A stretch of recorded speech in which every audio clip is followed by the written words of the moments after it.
Hello everyone, this is Hope again with Two Sisters Ministries, and I'm doing the continuation of the video that I started on The Wise Woman Builds Her House. This is part 2. So we're going to look at the foundation scripture that I gave you the last time. It's Proverbs 14 verse 1, and it says, every wise woman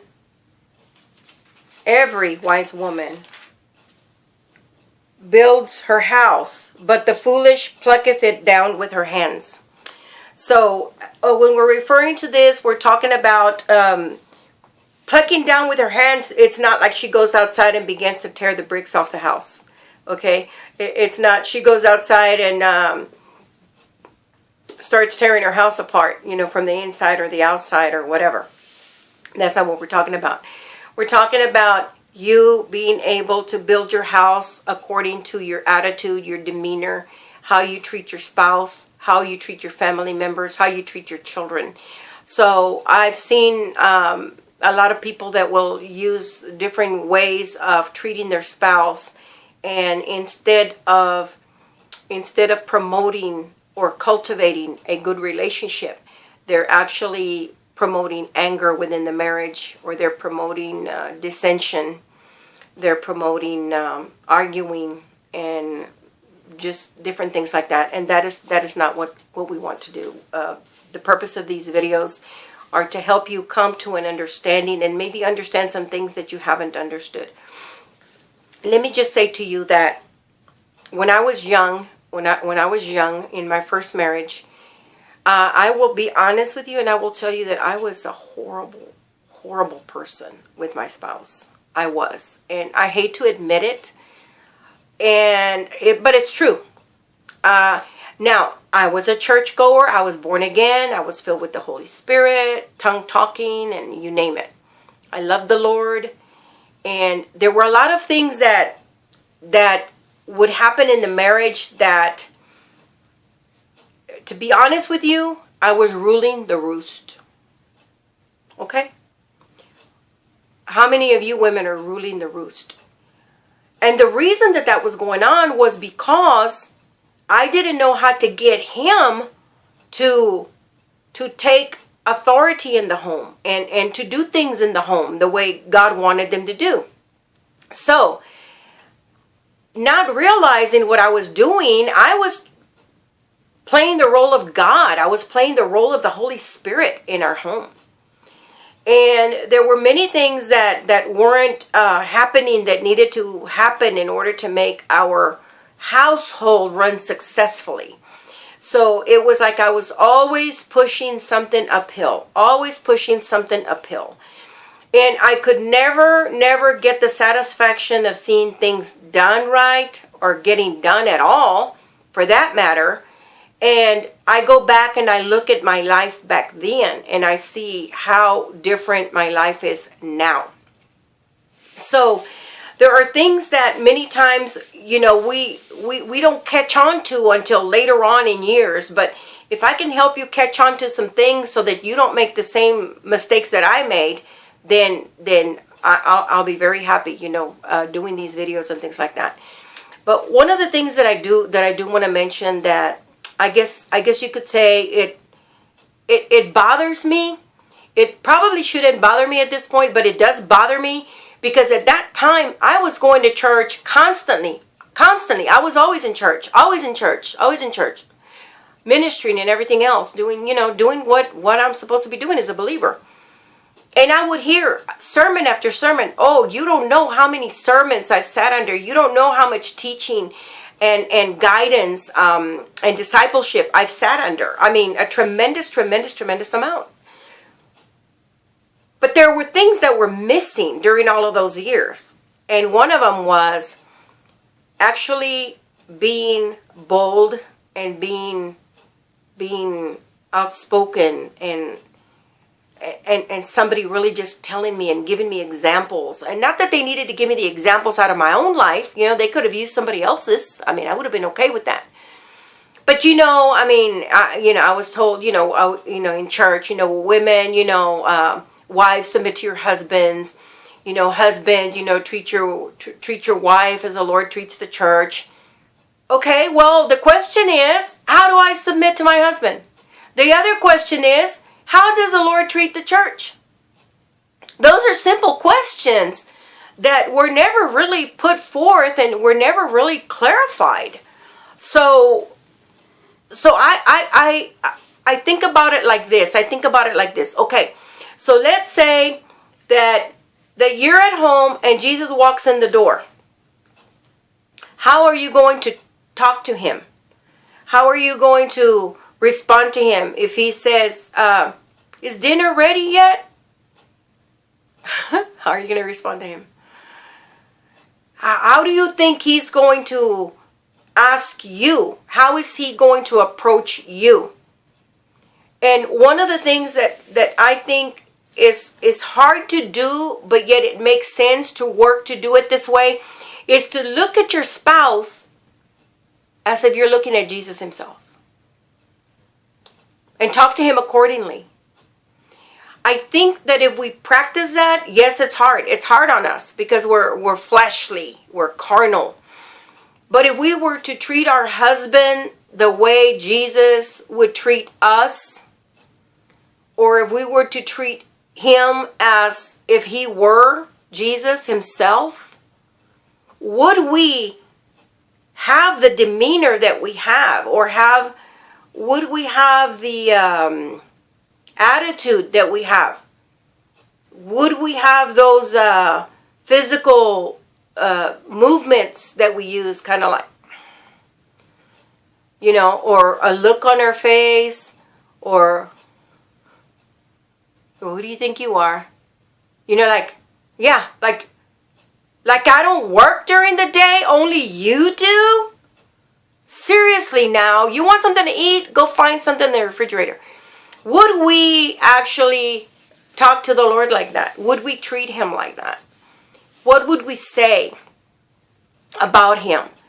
And you could say, well, yeah, but I already know that Jesus would be so good to me, and he would be so sweet to me, and he would be so considerate of me.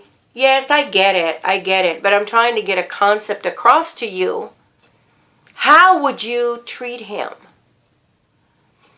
So when we look at our spouse, no matter how many faults they have, no matter how many, I think some of us could probably sit down and we'd never have enough paper to write down all their faults. They probably feel the same way about us. But if we can look at them and start to focus on the positives, and try to look for the things that they like, that they enjoy, and try to focus on those things, and just try maybe doing it once a week. Like I don't cook all the time. I have a husband who loves to cook, and actually I think he's a better cook than I am. Maybe sometimes he prefers to cook than to have me cook, but I'm okay with that. But when I think of something that he likes, I say, I'm going to make that for him. And so I know that is going to be a blessing to him, or I'm going to do this for him, or I'm going to take care of this issue before he has to deal with it. And a lot of times he doesn't say, oh, that was some really delicious food. Oh, that was so good. Or he doesn't always compliment me on stuff. I mean, he rarely compliments me on anything. But you know what? I don't go around with my feelings on my shoulders thinking, well, that's the last time I'm going to do that. Man, he didn't even notice that I did that. Well, you may think the person doesn't notice, but many times they do. They just don't say anything. Why don't they say anything? I don't know. They just don't. So this is where you need to stop and think, I need to just quit being so selfish and self-centered, and I need to stop always expecting compliments, or always expecting this or expecting that. You be you because of who you are, and you be nice, you be sweet, you be that example, you be that Christ-centered person, instead of expecting it to be reciprocated, it being given back to you. You be who you need to be. You ask the Lord to make you into what he needs and to make him into what you need. Okay? So, going back to the research that I was telling you about in the last video, one of the other things that they found out about a harsh startup, the woman, meaning the woman always immediately jumping on something as soon as the husband says something, in the conflict, it was predictable for the woman to do that because of the partner's disinterest or irritability in the events of the day's discussion. So a lot of times, my husband will walk in and I'll say something like, "Oh, hi, hon, how are you?" And I hear a grunt. Kind of like it bothered him that I asked how his day went. And there's always the tendency to get upset about it, like that, because I want to have a conversation with him. I want to talk to him. But at that point, I realize whether something happened or something didn't happen, you know what? He obviously is not in the mood for talking about it right now. So I back off. I may ask, "Can I get you something?" And even if I don't ask him, I may just go pour him Kool-Aid or Crystal Light, whatever I've got in the fridge, and pour him a glass of that. And don't even say, "Do you want some? Would you like?" No, just pour it and take it to him. All right? And if you leave it on the counter or leave it on the table or whatever, and he turns around and walks away from it, so be it. Who cares? So what? Usually he'll come back to it, or maybe he forgot that I said it there for him or whatever. It doesn't matter. It doesn't matter. Our job, ladies, is to build our house, not to tear it down.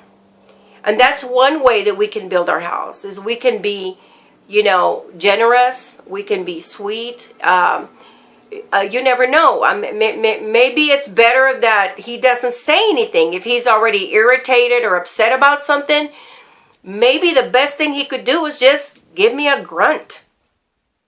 Okay? Grunts are okay. I would rather have a grunt than have my spouse just tell me, "You know what? I don't want to be bothered. I don't want to be asked about how my day went. My day just absolutely was bad today." Okay? That's fine. But the fact that you asked showed that you already made yourself available to listen if he wanted to talk. But maybe he doesn't right at that moment. So let's just let it be. Why do we have to feel that, oh, I have to expect him to come in? "Oh, hi, honey. Oh, my beautiful babe, my beautiful woman that I married." Oh, yeah, it would be wonderful if that would happen. But come on, you don't do it either. So let's just be sincere and be honest and chill out, chill out. Just be glad that he walked in that door and that you didn't have to rush off because he was in an accident somewhere. See, a lot of times we don't count our blessings. Those grunts can be blessings. He made it home, man. He made it home. Praise the Lord. He's home. He may be grunting or upset or irritable or whatever, but you don't have to contribute to that irritability. You don't have to contribute to anything like that by you not understanding, that you can control that.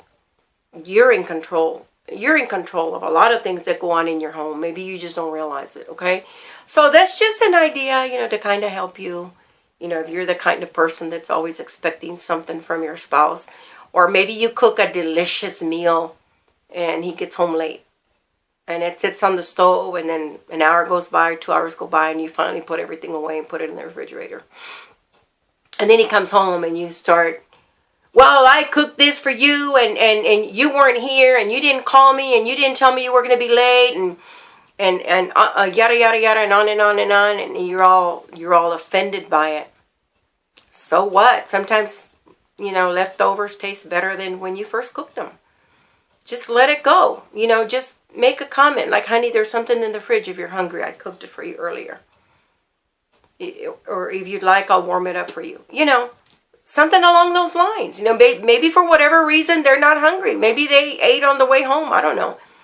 But because you cooked it, Miss Self-Centered, because you cooked it, because you prepared it, because you spent time in the kitchen, Oh, now you expect him to be there on time to eat it, and blah, blah, blah, and this and that. Are those things really worth arguing about? Are those things worth nagging the spouse about? No, they're not. You see, these are things that I'm telling you that they say, well, wives, submit to your husbands. Well, I am being submitted to him. I cook something for him. I'm trying to cater to him to a degree, blah, blah, blah, blah, blah. That is being submissive. Okay? And so a lot of times, preachers in the pulpit or whatever, wives, submit to your husbands, and because this is right in the sight of the Lord or whatever, and they quote all these scriptures, but do they ever really tell you? I mean, I give you examples that you can really truly understand and comprehend and put into practice immediately. One of the things in submitting to the husband is, how about learning to listen? We as women, thank God the Lord didn't give us two mouths, and instead he gave us two ears. Because I don't know about you, but I can talk your ear off, seriously. And it can be a good thing and it can be a bad thing, depends what you're talking about. But the idea is that we who are growing spiritually, we need to learn to listen with our inner ears, with the ears that are inside here, with our spiritual ears. We need to listen in here, because a lot of times we just listen with these ears and we hear certain things and immediately we jump to a conclusion and we don't stop and ask the Lord, okay, what was that about? What was that all about? And if you will listen in here, the Lord will tell you, say this or say that, or the Lord will just tell you, don't say anything. Just hold off, don't say anything. And because a lot of times we want to hear something immediately, or we feel that we're being ignored, and so immediately we jump on it and we're upset, and before you know it, there's an argument right there in the kitchen, and the children are sitting there watching TV, and there's an argument between mom and daddy just got home and they're arguing already. Mom and daddy are arguing when daddy walks in the door, and mom and daddy are arguing in the morning before daddy goes to work, or before they both go to work. And so then the children become fearful because they don't know what to expect, because there's so much dynamite going on. And most of the time, they don't know if daddy started it or mommy started it or whatever, but they love mom and daddy. And guess what? They're caught in the middle. They're caught in the middle. And you are basically torturing and tormenting your children. And you're making them afraid. And you're causing chaos in your home. And you are causing them to feel insecure in the home with you. And they're afraid when daddy yells at mommy. And they're afraid when mommy yells at daddy. Or they're afraid when daddy yells and mommy cries. Because they see the vulnerability of the mother in tears or fearful.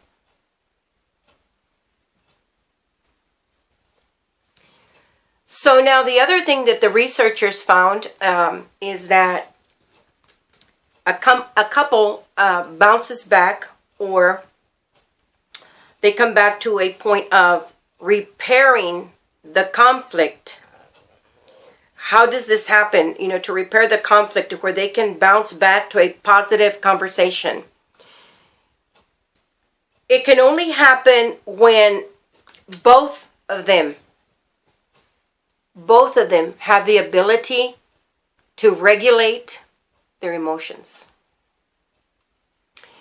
When a couple argues and they're arguing or fighting, or because the voices starts going up and up and up and up, and before you know it, you're yelling and the paint's falling off the walls, the children are crying, they're afraid, maybe one of them's grabbing onto mommy's leg because daddy's the one screaming and mommy's just standing there.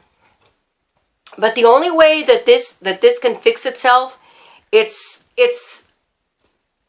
so simple, yet so hard to do, but yet it's something that the Bible commands us. And that is to control ourselves. So one of you has to take control of your emotions. Preferably both can come to an understanding of taking control of their emotions. And not getting to a shouting match, maybe one can just listen while the other one is shouting. You might think, oh my God, I can't believe you said that. Yes, I did. That is exactly what I said. You know, we always say, mejor un loco y no dos. Right? Mejor un loco y no dos. That means better to have one crazy and not two. So yeah, if you learn to control your emotions and learn to not lash out at that spouse and listen, but don't take it in. Don't take it personally. And this is where so many of us miss it. We take everything personally that the spouse does. Everything. We just take everything personally. We've got to get away from that. If we can get away from that, then we can take control of our emotions, which is what we need to do. Once we control our emotions, I can reason better. But I cannot reason when I'm hot and fired up and angry and out of control myself and feeling all hurt and beat up and all of this and that. Yes, many times what people say to us hurts us, yes. But we're talking about right now, the focus is on building your house. That the wise woman builds her house. Well, we cannot build the house if we start joining in the argument. We cannot build the house if we can't control our emotions. How are our children going to learn to control their emotions when they're emotional? There has to be a point where you choose to not engage. You choose to not engage. And I'm going to tell you something that happened. And this is going to lead to something else later on, okay? And it's going to be, setting the rules. Setting the rules. You've got to set rules in your household. You've got to set rules within your marriage. I remember when my husband and I were first married. We were watching TV, and just out of the blue, just out of nowhere, and he can attest to this. He turned around and he looked at me and he said, "You're such a B." You know the B word? Whoa! We weren't even having a conversation, and this is what he says to me. And I stop and I think and I look, I go like, "Whoa! Where did that come from?" And then I turned around and very gently said, "Excuse me? Did you say what I thought you said?" And he said, "Yes. You're such a B." And I got real quiet because I was going to sort this out. I was not going to I didn't know where it was coming from. We had not been arguing. We had not fought. We don't argue and we don't fight. That's just how it is. But so I asked him, I said, "Can I ask you a question?" And I'm looking right at him. And he said, "Yeah, sure." And I said to him, "Have I ever called you names?" And he got real serious and he looked at me and he said, well, no. I said, "And you know what? I never will." End of conversation. That's all I said. I didn't try to defend myself. I didn't try to ask him, where is that coming from? I didn't try to ask him, what did I do for you to call me that? I didn't try to ask him, why are you saying that? I didn't go there. You know what? I just sat there with him, still watching whatever it was that we were watching. I let it go. Years later, he was with one of his friends, and they were all talking about their wives. And I'm sitting there, and I'm just listening to them. And he begins to talk about how wonderful I am and what a wonderful wife I am. And I'm sitting there thinking to myself, whoa, where is that coming from, And, he said, his friend asked him, he said, well, why do you say that about your wife? And he said, my wife is different. He said, oh yeah, well, how's that? And he said, well, one time I told her something, I called her the B word, and she set the rules down. He said, and the rule is, we're never going to talk to each other like that. And I will never talk to you like that. And the guy goes like, really, dude? Really? Oh, yeah, heck yeah. I mean, I'm telling you, man, I called her that name, and I don't even